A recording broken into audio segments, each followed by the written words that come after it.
بسم الله الرحمن الرحيم. الحمد لله رب العالمين، والصلاة والسلام على أشرف الأنبياء والمرسلين نبينا محمد وآلہ وأصحابہ اجمعین. اما بعد، پیارے ساتھیوں اور عزیز طلبہ، آپ بدیعہ اسلامی دعوہ سینٹر، جمعیت الدعوہ والارشاد وتوعیت الجالیات بالبدیعہ الریاض کے تعلیمی اور ایجوکیشنل کیندر اسلمت فعلمنی کے تیسرے لیول میں داخل ہیں، اور اس سے پہلے آپ نے توحید کا سبق مکمل کیا. اب جو ہے ہم فقہ لے کے چلنے والے ہیں اور فقہ کی بحث شروع کرتے ہیں. تو فقہ پہ بھی آپ پچھلے 2 لیول میں بہت کچھ جان چکے ہیں. اب جو ہے ہم آپ کے سامنے فقہ میں کتاب الزکوٰۃ، یعنی زکوٰۃ کے بارے میں ہمیں کیا معلومات ہے فقہی اور کیا ہمیں معلوم ہونا چاہیے، یہ سب باتیں اس سبق میں آئیں گی، اس لیول میں آئیں گی. تیسرے لیول میں زکوٰۃ کی معلومات آپ کو دی جائیں گی کہ زکوٰۃ کن چیزوں پہ آتی ہے اور کیسے نکلتی ہے، کتنے نکلتی ہے، وہ سب باتیں آپ کو بتائی جائے گی اس لیسن میں، اس سبجیکٹ میں انشاءاللہ. تو آج جو ہے ہم شروع کرتے ہیں. بسم اللہ الرحمن الرحیم. کتاب الزکوٰۃ، زکوٰۃ کی کتاب. اس کے بعد بولتے ہیں زکوٰۃ کی تعریف کیا ہے. یہ جو آپ دیکھ رہے ہیں یہ زکوٰۃ کی تعریف. تو زکوٰۃ کی تعریف میں فرماتے ہیں ایک خاص وقت میں مخصوص مال کے اندر مخصوص لوگوں کے لیے ایک واجبی حق. ٹھیک ہے. اس کے بعد فرماتے ہیں زکوٰۃ کی حیثیت. زکوٰۃ کی حیثیت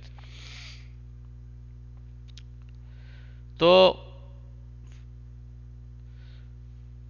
فرماتے ہیں ارکان اسلام کا ایک اہم رکن ہے. زکوٰۃ جو ہے اسلام کے 5 ارکان میں سے ایک ہے اور بہت ہی اہم رکن ہے.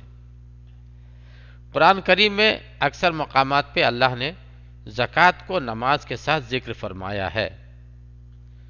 یعنی قرآن میں زکوٰۃ اور نماز کا اکثر جو ہے ایک ساتھ ہی ذکر آیا ہے. جیسا کہ اللہ کا فرمان ہے اعوذ باللہ من الشیطان الرجیم وَأَقِيمُوا الصَّلَاةَ وَآتُوا الزَّكَاةَ وَارْكَعُوا مَعَ الرَّاكِعِينَ. ترجمہ: اور نماز کو قائم کرو اور زکوٰۃ دو اور رکوع کرنے والوں کے ساتھ رکوع کرو. یہ سورہ بقرہ کی آیت نمبر 43 ہے. اور اس کے بعد نبی کریم صلی اللہ علیہ وسلم کا فرمان گرامی ہے کہ بنی الاسلام علی 5 شہادت ان لا الہ الا اللہ بنی الاسلام علی 5 شہادت ان لا الہ الا اللہ وان محمد رسول اللہ واقام الصلاة وایتاء الزکاة والحج وصوم رمضان. یہ حدیث پاک بخاری مسلم دونوں کی ہے، جس کا ترجمہ آپ ملاحظہ فرمائیے. فرماتے ہیں کہ اسلام کی بنیاد 5 چیزوں پر رکھی گئی ہے. نمبر 1، اس بات کی گواہی دینا کہ نہیں ہے کوئی معبود برحق مگر صرف ایک اللہ، اور محمد صلی اللہ علیہ وسلم اللہ کے سچے رسول ہیں. نمبر 2، نماز کو قائم رکھنا. نمبر 3، اور زکوٰۃ ادا کرنا. نمبر 4، اور حج کرنا. نمبر 5، اور رمضان کا روزہ رکھنا. ٹھیک ہے نا. تو یہ اس ترتیب سے اس حدیث پاک میں آئی ہے. بعض دوسری احادیث میں ترتیب میں حج جو ہے 5ویں نمبر پر ہے. 4تھے نمبر پہ رمضان کا روزہ اور 5ویں نمبر پہ حج ہے، لیکن اس حدیث پاک میں جو ہے حج 4تھے نمبر پہ اور رمضان المبارک کے روزے جو ہے 5ویں نمبر پہ ہے. تو کوئی حرج نہیں ہے. اس کے بعد فرماتے ہیں کہ زکوٰۃ کی فرضیت کب ہوئی. زکوٰۃ کی فرضیت کب ہوئی؟ اسلام میں زکوٰۃ کب فرض ہوا؟ فرماتے ہیں کہ زکوٰۃ کی فرضیت سن 2 ہجری میں ہوئی۔ ہجری کا دوسرا سال، یعنی جب نبی کریم صلی اللہ علیہ وسلم مدینہ منورہ ہجرت کر کے آ گئے تو دوسرے سال میں حج فرض ہوئی، زکوٰۃ فرض ہوئی، زکوٰۃ کا حکم آیا اللہ کی طرف سے۔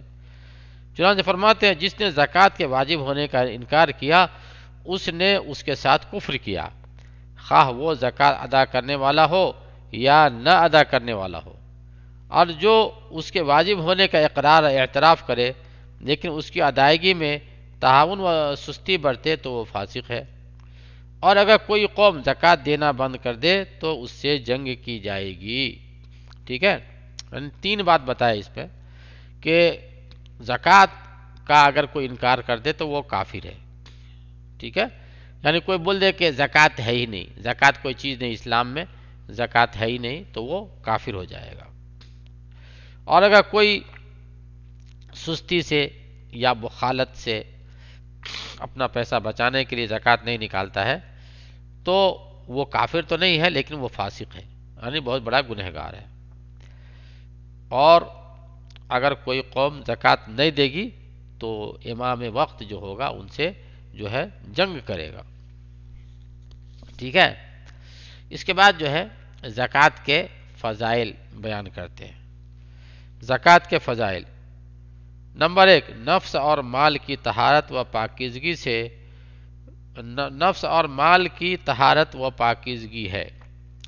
یہ کوئی تاوان، غرامہ یا ٹیکس نہیں ہے بلکہ اس سے مال میں ذاتی اور برکت عطا ہوتی ہے، جیسا کہ اللہ کا فرمان ہے اعوذ باللہ من الشیطان الرجیم خذ من اموالہم صدقۃ تطہرہم وتزکیہم بہا۔ سورہ توبہ کی آیت نمبر 103 ہے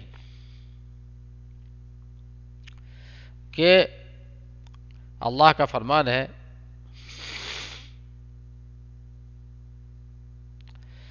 آپ ان کے مالوں میں سے صدقہ زکوٰۃ لے لیجئے، جس کے ذریعے سے آپ ان کو پاک صاف کر دیں۔ نمبر 2، مخلوق پر احسان ہوتا ہے اور معاشرہ کے اندر رہن سہن میں ہم آہنگی اور مساوات پیدا ہوتی ہے، یعنی جو غریب ہیں، فقیر ہیں، مسکین، محتاج ہیں، انہیں بھی تھوڑا اوپر آنے کا موقع ملتا ہے۔ نمبر 3، جس پر زکوٰۃ واجب ہے اس کا امتحان اور آزمائش ہے، اس لیے کہ اس کی ادائیگی سے اللہ عز و جل کی قربت حاصل ہوتی ہے۔ ٹھیک ہے نا، کہ جس کے اوپر زکوٰۃ واجب ہے اس کا امتحان بھی ہو جاتا ہے کہ وہ کتنا پکا مسلمان ہے اور اللہ اس کے رسول سے اس کو کتنی محبت ہے، دین اسلام سے اس کو کتنا لگاؤ ہے، یہ سب کا امتحان ہو جاتا ہے۔ کہ زکوٰۃ نکالتا ہے تو اس کا مطلب یہ ہے کہ دین اسلام سے اس کو لگاؤ ہے، اللہ اس کے رسول سے محبت ہے، تو اس لیے جو ہے زکوٰۃ نکال رہا ہے۔ اور اگر زکوٰۃ نہیں نکالتا ہے تو اس کا مطلب یہ ہے کہ وہ نام کا مسلمان ہے اور اس کو شریعت اسلامیہ سے جو ہے حقیقی لگاؤ نہیں ہے۔ تو آج کے سبق میں ہم اتنا ہی پہ رہنے دیتے ہیں، اس کے بعد جو ہے ہم آگے کل سے دوسرا زکوٰۃ کی شرطیں وغیرہ ہم آپ کے سامنے لے کے حاضر ہوں گے انشاءاللہ۔ اللہ تعالی ہمیں نیک عمل کی توفیق نصیب فرمائے۔ وآخر دعوانا ان الحمد للہ رب العالمین۔